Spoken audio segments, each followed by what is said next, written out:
Meet me on the softer side. Meet me on the softer side. Softer side of your heart. Hi there, and welcome to the Skylight Books Author Reading Series. You can find out about this and all of our other author events at www.skylightbooks.com, where you can also browse our inventory as well as order books online. You can also follow us on Twitter or even be our friend at facebook.com. If you'd like to talk to a real person, we can be reached at 323-660-1175. And don't forget, Skylight Books depends on listeners like you to help support us. So whether you're in our neighborhood or browsing online, buy a book or two to help ensure that we'll be around for a long, long time. Thanks and enjoy. It was shortened to the nips for, as all things do. I mean, like our group, the Pogues, was called Pogue Mahone, which means kiss my ass. But then Kid Jensen, one of the Radio 1 disc jockeys for the BBC, started calling us the Pogues because the BBC got a telephone call from BBC Radio Scotland to say, every time you say Pogue Mahone over the radio, you're saying to Gaelic listeners, kiss my ass. So he had to. He thought the best thing to do was just shorten it to the Pogues. It looks like you know this story already, so I'm not going to bother. In the early days, I got on quite well with Shane MacGowan once I'd been in his group, the Nips, for a little time. And we used to, myself and Shane lived in a squat in King's Cross for quite a while. And we'd go out on outings to various places. And one of the outings that was kind of like a formative experience with Shane's lifestyle and personality and everything was this particular night when we went to a place called Dingwalls in Chalk Farm, Camden, in London, and this is the story of this.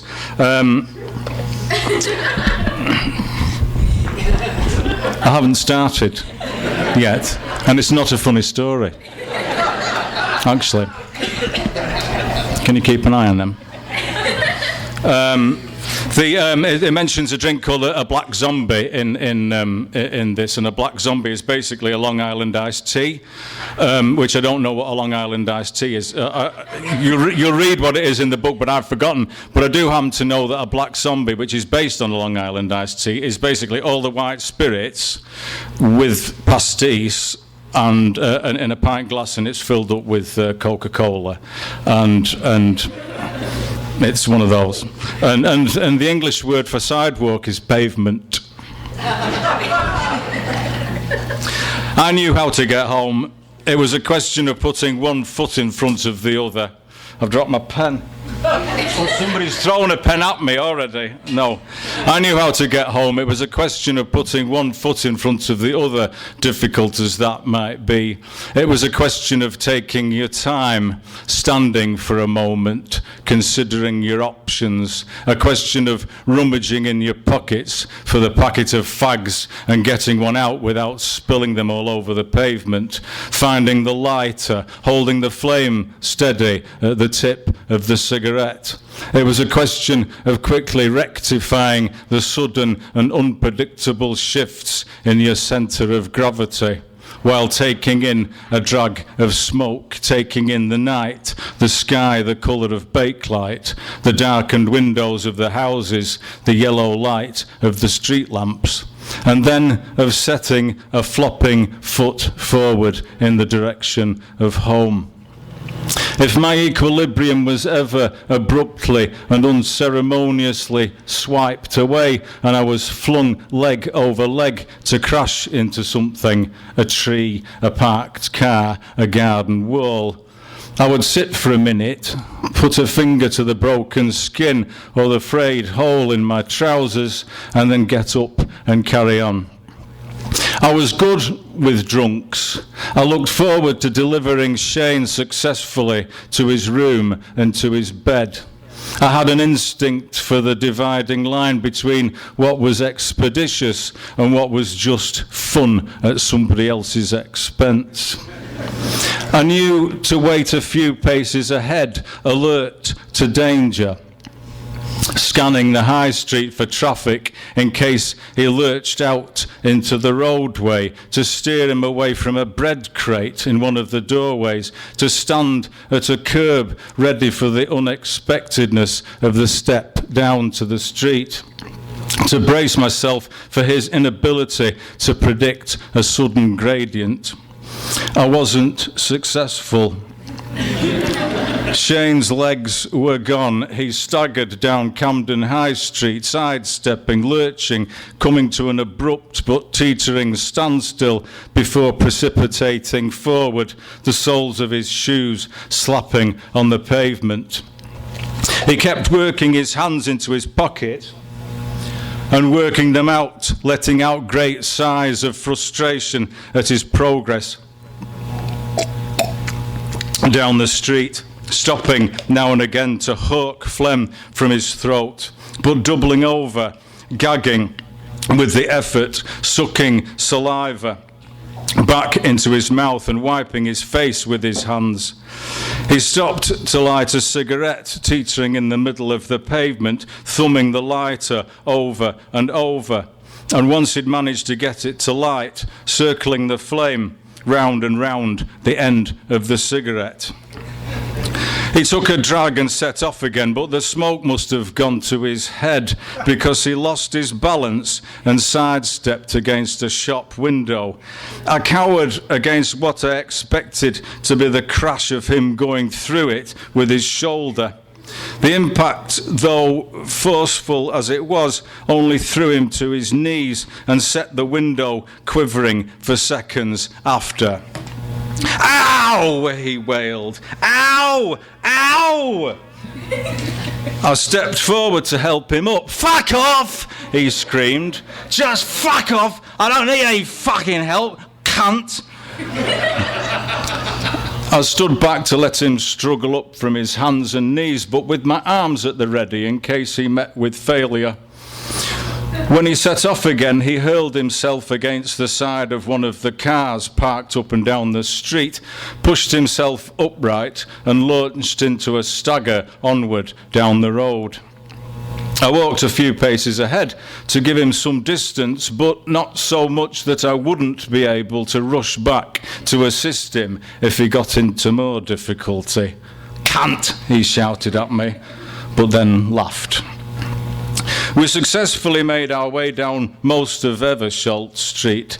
When Euston Station came into sight and the spire of St Pancras Church, beyond which was our turn-off to Woburn Walk, I must have allowed myself to relax. I heard a crash somewhere behind me, but a crash which seemed to come from one of the buildings set away from the street. I looked back to see the pavement empty of Shane. I ran back to where I'd missed the open gates of a forecourt on the corner of Wellesley Place, where the concrete sloped down to a loading bay and some bins. He was clutching the railings halfway down the incline, swaying from side to side, voiding his stomach onto the concrete. I went down the ramp and, thinking it to be a universally accepted gesture of support and brotherhood, put my hand on his back. He swiped me away. "Fuck off and leave me alone," he cried out. "Why can't you leave me the fuck alone? Fuck off, you sanctimonious cunt, cunt, fuck off, fuck off, fuck off!" It's not a really very good impression of Shane. It's so weird to try and do. Steve, you know. I haven't got it. I'm trying. It's something else entirely. I wove across Euston Road past the caryatids outside St Pancras Church. Sorry, I'm blocking you with my big book.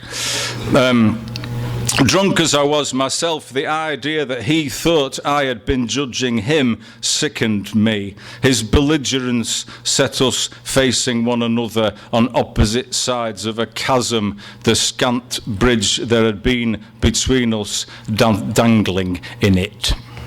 That's my first reading.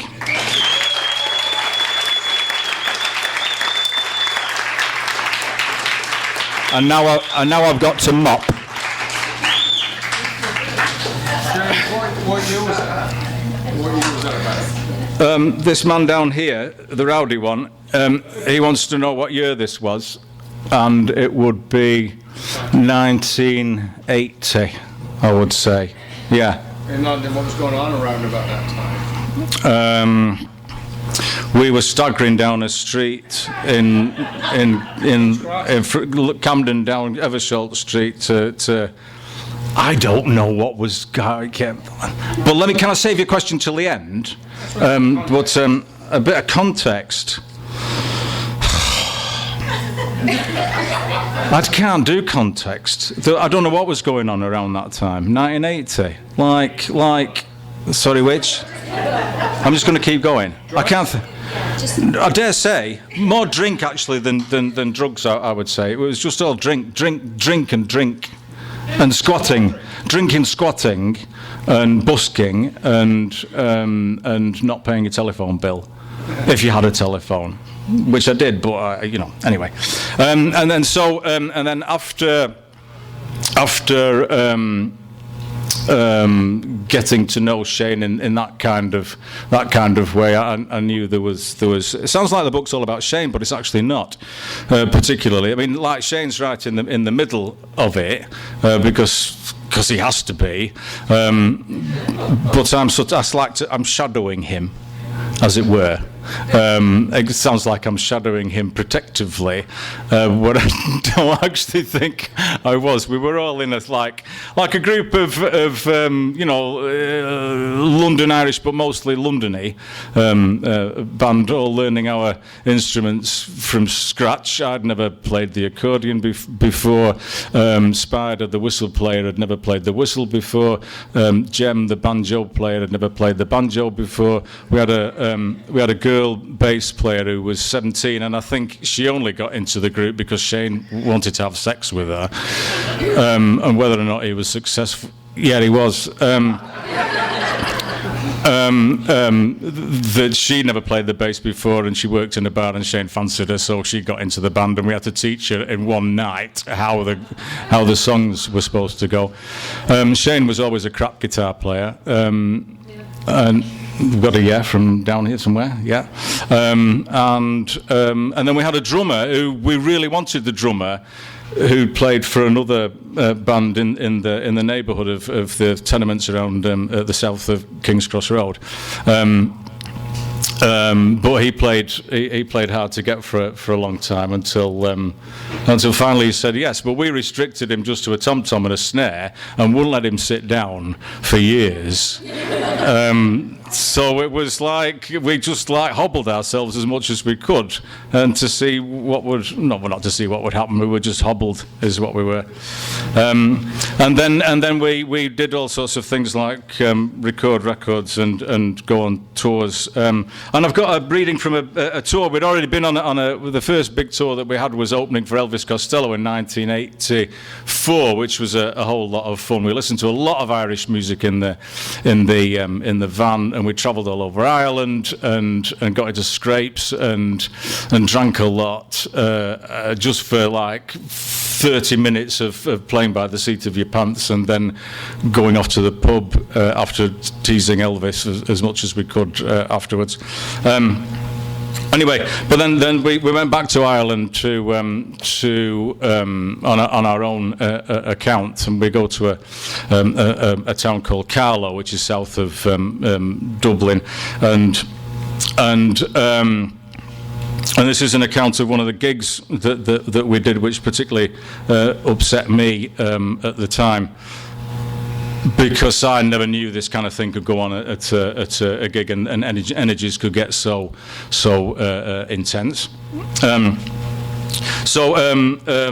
I mentioned a place called Archbold's, which is a club in Carlow. I don't think the club, this is actually Archbold's, this is another club near Archbold's, but I do mention it.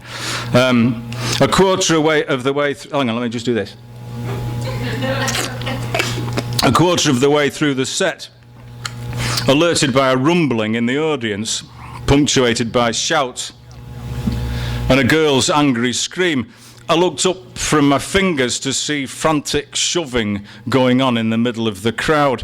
The guy I'd seen in Archbold's, his face pink and distorted with the effort,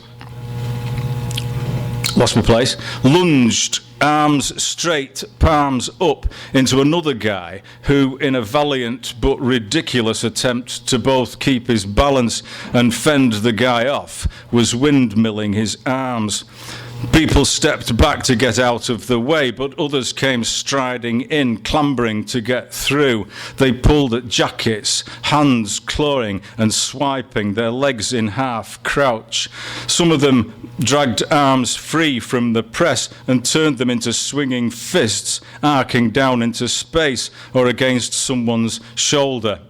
The occasional sickening knuckle blow glanced against an ear or someone's temple. All the while we kept playing. The image came to mind of the bewhiskered piano player in a Western saloon, pulling his hat down over his ears as the saloon explodes in gunfire and smoke. The tables go over and ranks of bottles disintegrate into a cascade of liquor and shards. We didn't look at one another but gulped at the turmoil on the dance floor and kept going, thinking that the end of the song would bring the furore to an end. Eventually we were able to finish the song, and with a flourish I hoped might come across as conclusive, but the fighting continued, the non-combatants flung to the edges of the dance floor, the participants going at it, deaf to anything else that was going on in the room. We stood there watching, Shane gawping at the tumult in front of him with an expression of bemusement on his face. I didn't have a clear plan when I stepped up to the microphone that Spider wasn't using. "Quit fighting!" I found myself shouting. "Quit it! Just quit the fucking fighting!"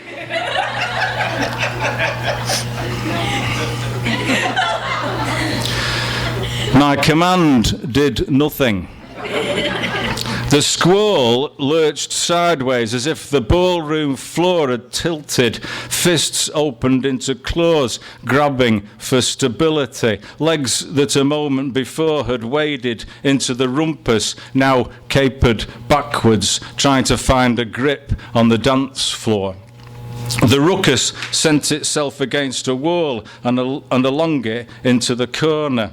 A couple of guys lost their balance altogether. When they hit the ground, they took their knees up and covered their heads as the scrimmage appeared to bounce off the far wall and back towards us. We stood and watched, hostages to the chaos. There was nothing else we could do. I went around the stage in panic, appealing to everyone, anyone, to do something, vainly assuming there was something we could do. Shane just shrugged. The fighting eventually ended with a couple of guys, one of them the guy from Archbold's, being dragged to either side, penned in by their mates and subjected to bellowed appeals to reason. There was panting and gasping and nodding of heads and hateful stares and eventually capitulation.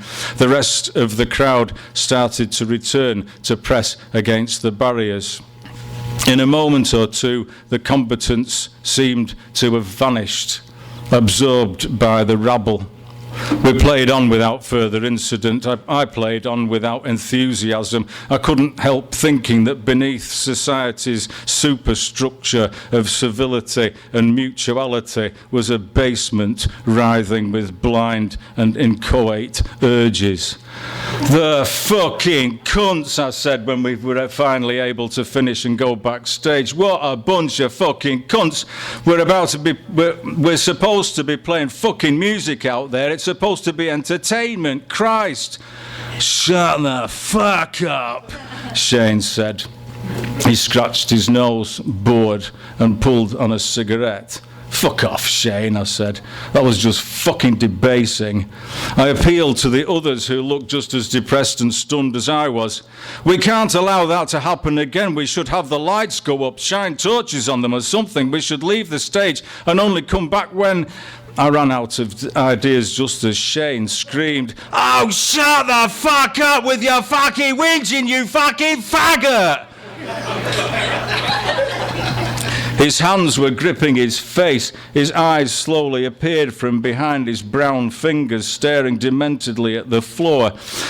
In a show of mastering his fury, he spread his fingers in front of him, level to the ground. It took him a moment to get some sort of grip on himself. "Listen," he said, as if he was talking to a child. "Listen. They do what they do, and nothing you can do or say makes any difference. People are not just these people. People just want to kill one another. People," he went on in a hoarse, supercilious whisper, "are just this much away from murdering each other, this much away from raping one another, this much away from knifing, shooting, massacring, garrotting. It's fucking dog eat dog out there. It's fucking dog eat dog wherever you look.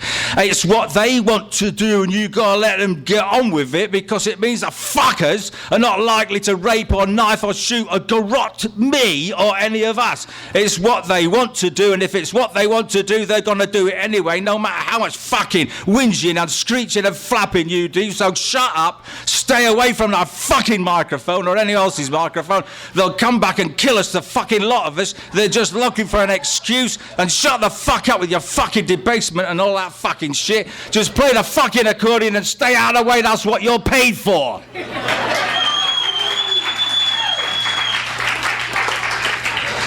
And only if he could do that properly, Spider sighed.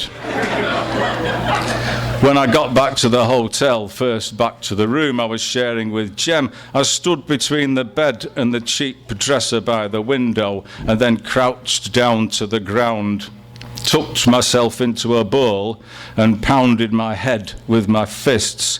I couldn't understand how anyone could let himself become so bereft of responsibility for anything and yet write songs of such incisive beauty, full of chastening pity for the human condition.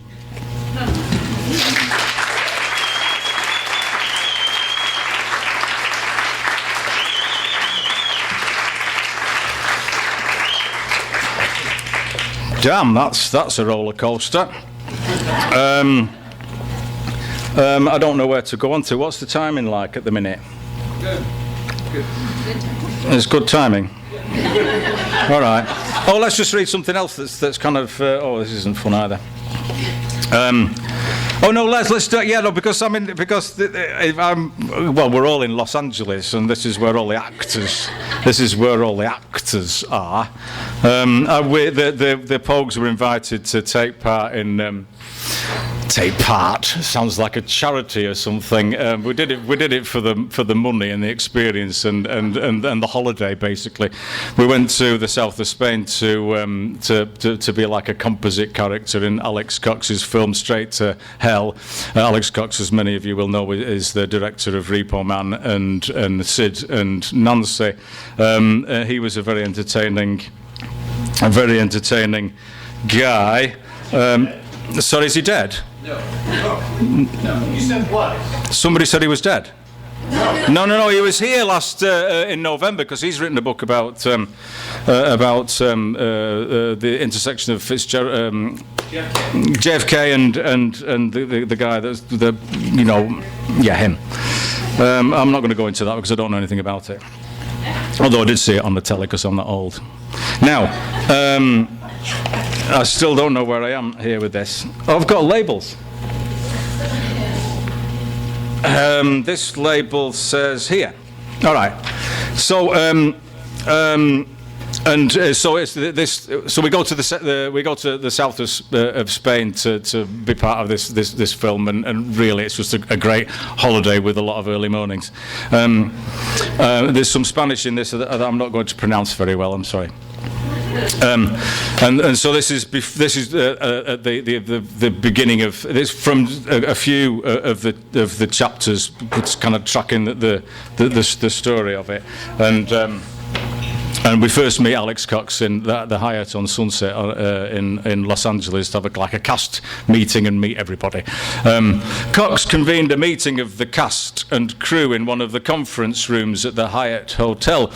The only actors I had come across had been those in my father's amateur dramatic circle, men dressed in tweeds with dewlaps under their eyes, women in polyester twin sets and a handbag hanging on a forearm. The table opposite us in the conference room filled with the most exotic creatures. A beautiful flame-haired woman with slender shoulders and a figure that was simultaneously girlish and voluptuous. A black guy with a face as mournful as a bloodhound's and an eyebrow cocked in perpetual quizzicality. A short man with a vaguely clerical face but with a beard which belonged to a mountaineer. An exquisite young girl, Tony, with hair of jet, whose shining half-bite alluringly prevented her mouth from closing. Oh, you recognise her. Not a thing for... Anyway, whatever. The fact, although they were Hollywood actors, the fact that I did not recognise any of them did not dim their lustre. Cox ranged from one end of the table to the other, talking the film up in his mid-Atlantic South Wirral accent. Now, South Wirral is a leafy, well, fieldy, suburban Liverpool area. Now his gangly arms gesticulated, now he thrust them in his pocket. We sat the length of one of the trestle tables, alternately tittering with the novelty of it all and gawping at the actors opposite. And then this is a later bit of the same actory thing, but when we're actually in the south of Spain. It was September and it was hot in the south of Spain. As the sun passed over the open sea of the Mediterranean, the angled frontage of the Hotel Gran Almeria focused the sun's rays onto a pool the shape of a dart flight, surrounded by crap loungers upholstered with slack plastic tape. First thing in the morning they would be empty, but by 11 were full and would stay that way until evening. Regulars at the pool were a woman in a bathing costume slashed into slits at the waist and whose skin hung in bronzed silken folds from her arse down, and her partner, a guy with steel grey hair, skin similarly russet, who I saw one morning standing in the poolside shower, his arm extended from the twinkling stream, holding a lit cigarette out of harm's way. Some of us had rooms overlooking the breakwater of the Club de Mar and the palms of the Parque de Nicolas Salmeron. Hang on. Sorry, I shouldn't. That sounds like I'm taking the piss, but I'm not. The grid of olive trees, the train tracks of the Cable Inglés, elevated on rusted iron trestles which ended at the wharf, and beyond the glittering Mediterranean. I had a room at the back with a view of a car park, the clock tower of the Palacio de Justicia, and the palm trees lining the Avenida de Federico García Lorca. I have to say it with a th because it's Andalusia. I would have been envious of the people at the front, but I was too relieved to have a room to myself. We'd just finished a short tour of France, and I had flown from Colmar to Andalusia by way of Madrid. As the cast of Straight to Hell arrived, the cool rotunda of the lobby with its pillars and its gleaming composite floor echoed with Americans trying to make themselves understood to the Spanish staff. The joke was that sooner than repeat themselves more slowly, the Yanks merely raised their voices as if the concierge or the receptionist or the barman was deaf. The Americans whose voices reverberated in the rotunda and whose laughter exploded in the bar were Hollywood actors. The loudest of them all when she arrived to play the part of the bank robber's Moll in the film was Courtney Love, between myself and whom I made sure to put at least 25 yards whenever I could. To the Hollywood actors were added a slew more from London, just as striking to look at but less divisible into stereotypes. Whether they were from London or Los Angeles, most of the actors knew one another, having either worked on at least one of Cox's previous films, Sid and Nancy and Repo Man, or having otherwise crossed paths in their careers. The fact that I did not recognise any of them didn't matter. I was in awe of them and glum that my incorporation in the composite character of the Pogues made me unremarkable. In the hotel, the actors, for the most part, came across as a professional, how do you pronounce that word? Homogeneous, an oddly suburban bunch. The odd voice might have been raised in an attempt to clear the language barrier, but by and large, proprieties and civility were observed. The men went about in loafers, chinos and polo shirts, the women in halter necks, blouses, shorts and the occasional moo-moo. When they turned up on location, though, the passage through wardrobe and makeup wrought such a transformation that when they arrived on set, they had been possessed by the most grotesque of psyches, the fellowship replaced by a hydra-headed monster of suspicion, supremacy and sexual tension. Why many of them needed to inhabit their characters so intensely and for such long stretches of time mystified me. The men lowered at one another with a mixture of hatred and suspicion. The women sneered with a combination of hatred, suspicion and lust. I tried not to let it go to my head. I told myself that they were actors, that they were acting.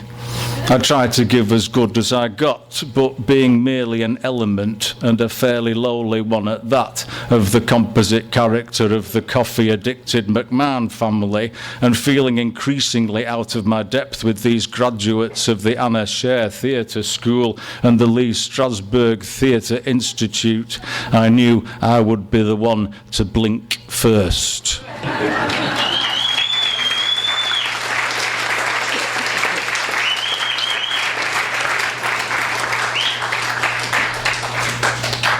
That's all I got. I'm going to open it to questions now.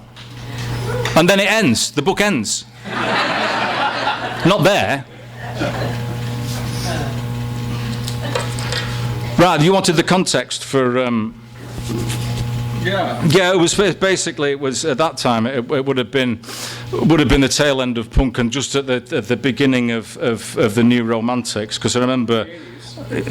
because I remember going to Shane's. I used to visit Shane quite a lot at his horrible flat on Cromer Street, just south of King's Cross, and he was so hell bent on trying to rid the world, well, no, not rid the world, but basically to put a dint in the New Romantics scene, because the Spandau Ballet were just coming up, and Steve Strange, I'm thinking of. Howard, you would know, yes. And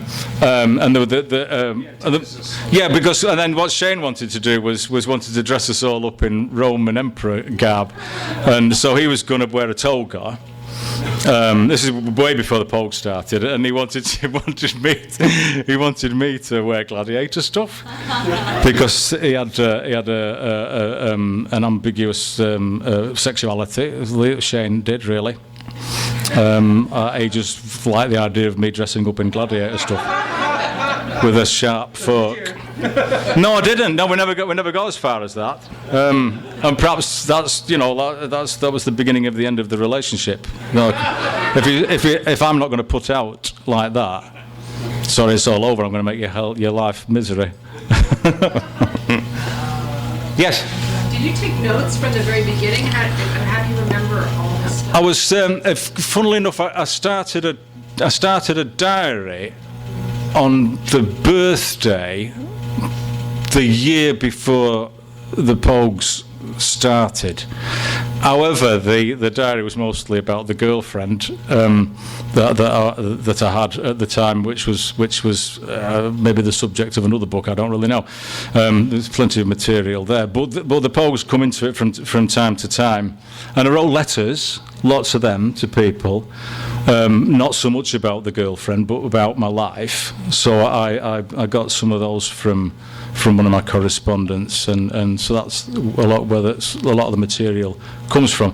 But then I became a bit of a joke in the group, that I was always the first one up, for breakfast, and I was always there with my nose in a bleeding. Can I show you my?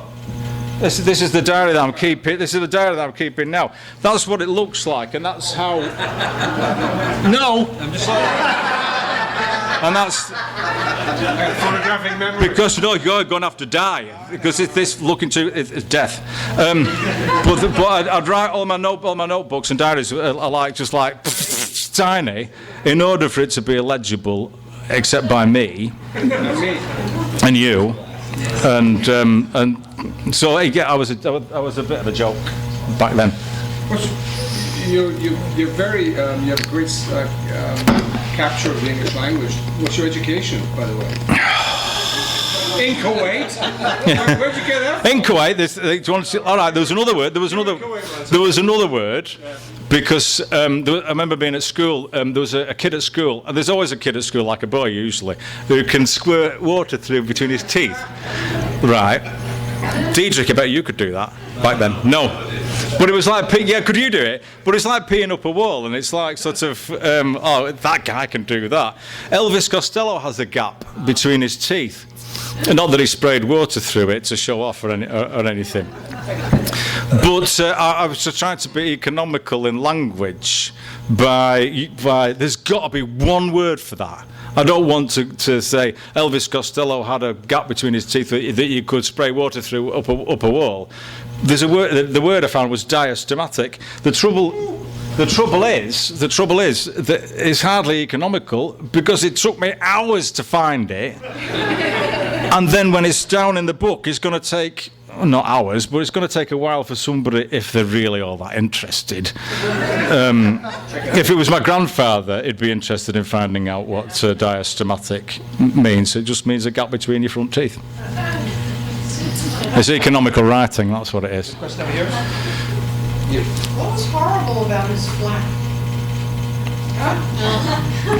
Okay, if the rest of you want to go home at this point. It was like, that, I forget who the sculptor is, the guy at the, sorry, I should repeat the question, shouldn't I? It was how horrible was Shane's flat. I think it's at that university campus where there was like it was atrophies, basically what it was, that in increments, well, actually not in increments, the increments had already started by the time I got to his flat. The bath was full of bin bags which were full of beer tins. There was the cups. If you poured like hot water into the cups to make tea, there was like a film that sort of like danced across the top of the water, and then over time bin bags kind of seemed to come out of the bath as if it was like a bin bag volcano, and it would come into the room, and then finally he had like maybe 3 square feet to sort of live in the middle. And then he employed, this is when we were making money, you know, like £150 a week. And he employed 2 girls to come and to shovel it all out. While we were on tour, they came in and cleaned it up. But it was it was eccentric, is what it was. Not really horrible, really, when I describe it that way. Except the encroaching rubbish was difficult, and the tea was very difficult. Scum. Yeah. We don't want scum. Other members read the book? Yeah. Yes, they have. Yeah. And the next question. Yes, go on, Lynn. Thank you, Jim. When you were performing with Shane, was he totally drunk and out of it and stoned? And what was it like to work with him when he was like, or was he functioning on stage? The question was, what was Shane like to perform with? Was he always drunk, or was it difficult? It ranged from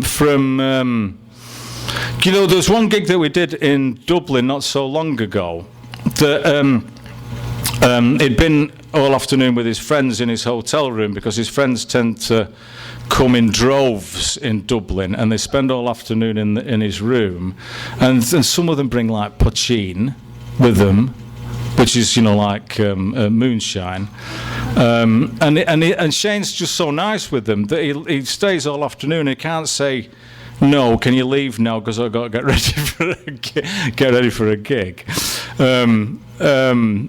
He's a host like that. So to see him come at the side of the stage before that gig, I thought, oh shit, this isn't going to go well.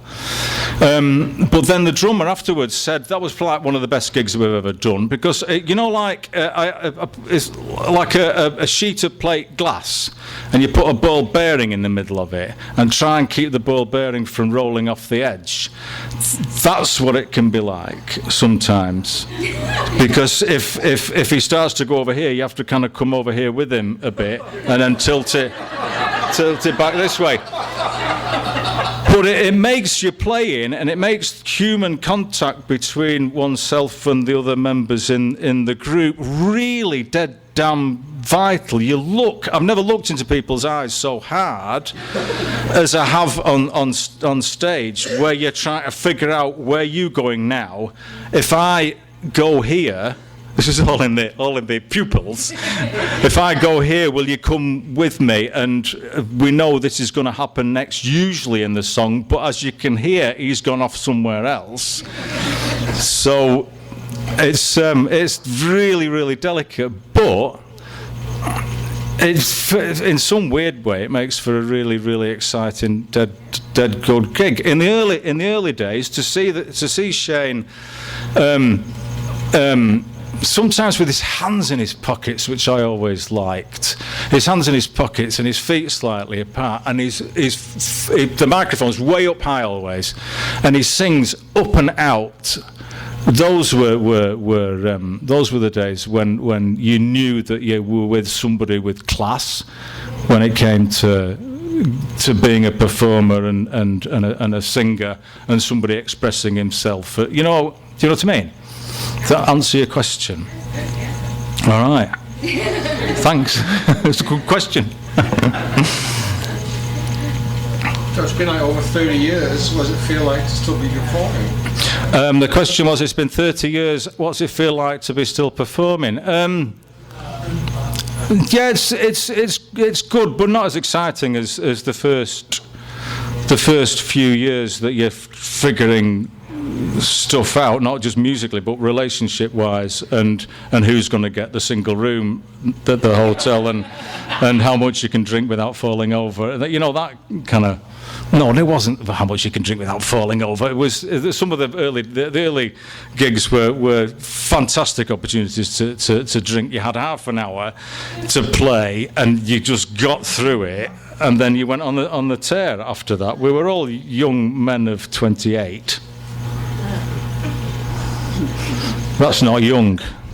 Yeah, Julie. You talk a lot about the drinking part? Yes, I do. Do I too much? No, What about the magic part? The magic part? When the people, the audience are hearing these words and their minds are blown, and they're really kind of swaying with it and going with it, and they're absolutely blown away.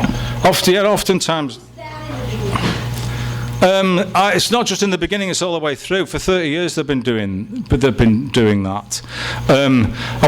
We did a gig once, I forget where, like Spain or Portugal or something, and there was a girl at the front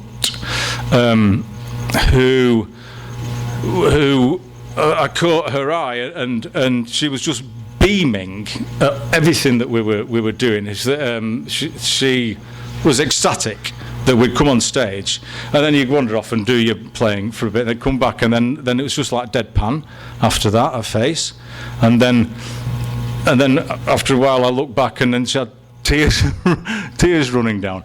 It just seemed like tracking the whole kind of story of one of. I'm not saying that all of Pogues gigs end up with somebody in tears, but it's just, I'm saying the range. It's the amplitude of amplitude. It's an English public school education is what it is, and the accent is all put on. There's quite a lot of amplitude in what we in audience reaction. There was a guy that I met in Letterkenny in Northern Ireland, and I think this might be in the book actually. He just wanted to tell me how come Shane MacGowan knows about me. How come he can write those songs, those words, and they're all about me? How does he know my life as well as he does? And I could have listened to that kid for hours, except the Northern Irish accent's a bit sort of impenetrable sometimes. I shouldn't take it away like that. It was such a lovely experience talking to this kid. Welcome. Yeah, Maureen. Did the other Pogues view your book with favor?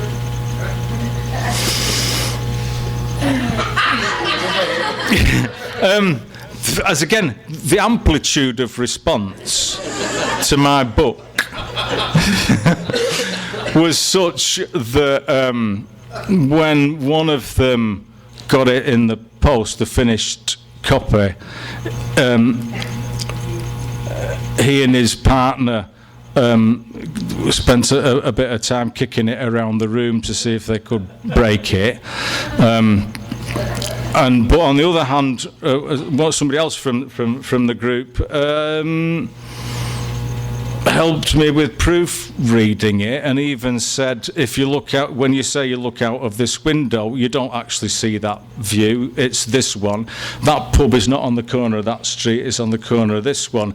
Also, a lot of your characters tend to put a lot of your characters tend to put their forearms on their knees. So I went through the book after that, and they do a lot. I took a lot of them out because it looked like, oh, despair, and so your forearms go on your knees, and the word I think pellucid or limpid.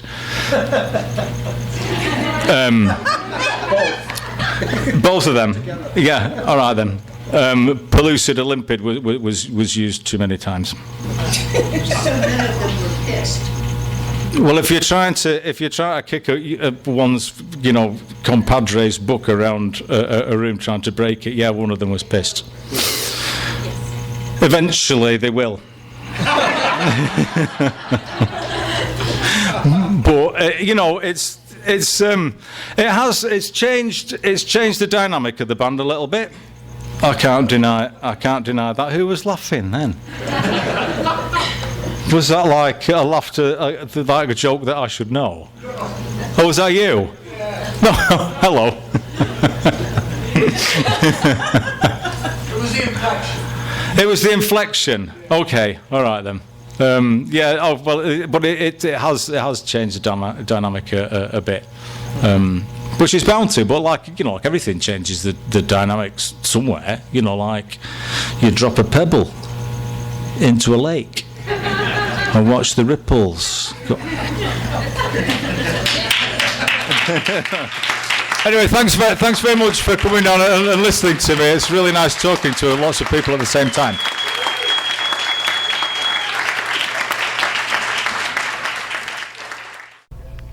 You've been listening to the Skylight Books author reading series. Don't forget that you can check out this and all of our other great podcasts at www.skylightbooks.com. Today's music was provided by Fragile Gang. You can check them out at MySpace, Facebook, and the iTunes Music Store. Thanks for stopping by, and we hope to see you soon.